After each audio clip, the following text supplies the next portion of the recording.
नमो बुद्धाय. मिगार माता या चॅनलवर आपण भगवान बुद्धांची माहिती पाहत आहोत. भगवान बुद्धांनी 4 आर्य सत्य सांगितले. तिसरे आर्य सत्य आहे दुःखाचा अंत. भगवान बुद्धांनी अत्यंत आनंदाची अवस्था प्राप्त केली, सम्यक संबोधी प्राप्त केली. तेव्हा त्यांनी आनंदाने जे उद्गार काढले ते अनेक जाती संसारं संधा बिसंगानी बिसंग गहकारकं गवे संतो दुःखा जाती पुनः पुनः. ते म्हणतात, ग्रहकाचा शोध घेत मी अनेक जन्मांपर्यंत सतत संसारात धावत राहिलो, वारंवार जन्म घेऊन दुःख भोगत राहिलो.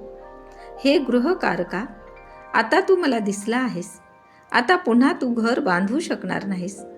घराला लागणारे सारे फास उद्ध्वस्त केले आहेत, आडेही मोडले आहे. चित्त संस्कार रहित झाले आहेत. सर्व तृष्णांचा क्षय झाला आहे. आपले शरीर म्हणजे घर, गृहकारक म्हणजे तृष्णा, आसक्ती म्हणजे घराचे वाशे आणि अज्ञान म्हणजे घराचे आढे.